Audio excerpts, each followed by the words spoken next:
10.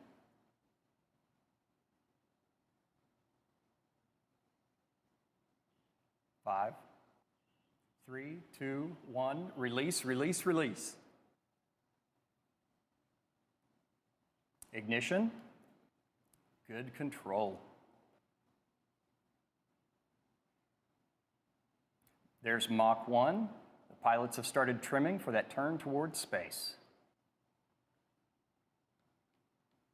Trim is now set. There is max Q. That's the point of maximum pressure exerted on the vehicle by the atmosphere. Those on board are experiencing about 3 Gs right now and traveling over 1,000 miles an hour. That's incredible. I can imagine they're having quite a great time. We're at Mach 2. We're in the vertical, headed towards space.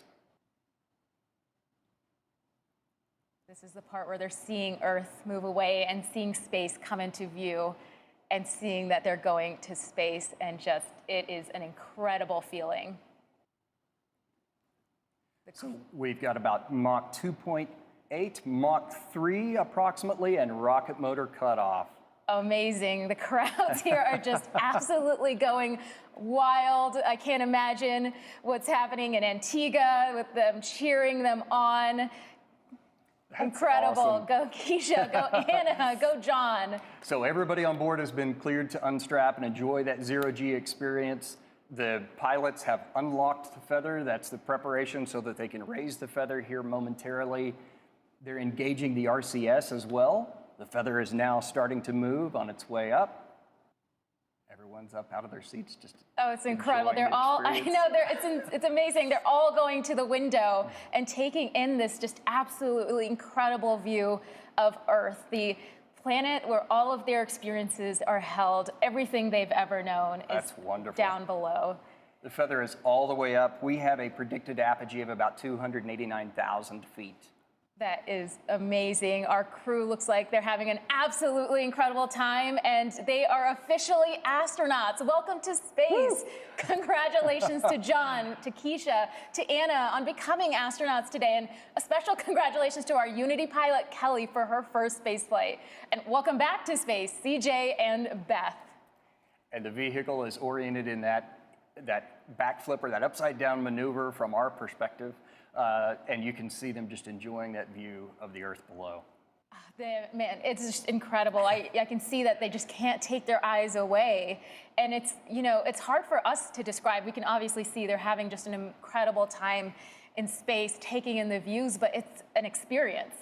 It's the silence, it's the views, it's seeing our brilliant planet against the matte black of space. I can't imagine what, I mean, I can't imagine what they're going through right now, and I can't wait to hear about it. Yeah, well, we just achieved our apogee at 290,000 feet. That's 88.5 kilometers. Amazing. And apogee is actually a very unique part of our experience. It's when our vehicle begins that descent back down to Earth and everything stands still. It's just, and we take a moment in the cabin, silent and looking out as a crew, and it's an experience I can only describe with these words, but one to be felt, really. Yes. So the pilots have initiated the motion to return the vehicle around, complete that backflip all the way around, and orient us for the re-entry.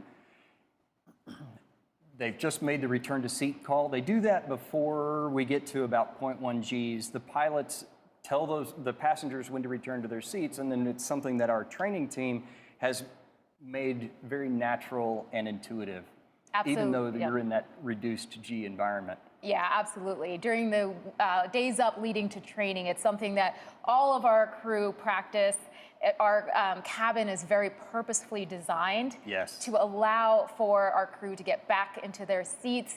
And even on re-entry, the amount of G's that you feel, but is, I mean, it's designed that anyone can do it, as we've seen today.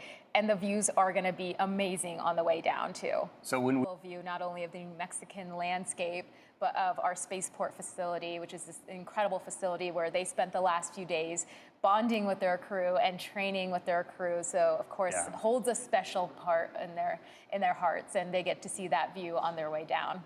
So we're 1,000 feet above the runway. The runway here is about 4,500 feet or 500 feet. Pre-flare, that's pulling the nose up and taking advantage of the ground effect.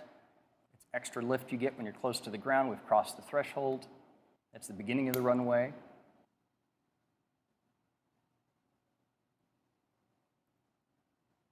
Beautiful. And touchdown of the main gear. Now CJ's going to hold the nose gear up for a little bit. That helps bleed off the energy that the spaceship has, using the air drag associated with that. Now I started to lower the nose.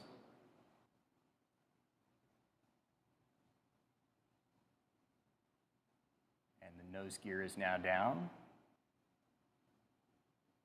So at a designated airspeed, the pilots have the option to apply the brakes or not. They can let the vehicle roll to a stop. We have plenty enough runway here. They are applying the brakes today, so. We have 12,000 feet of runway here at Spaceport 12,000 America. feet of runway and 200 feet wide, so plenty of room. And full stop. Woo! Oh my gosh, amazing. That is absolutely incredible. What a beautiful landing. Congratulations to everyone on board.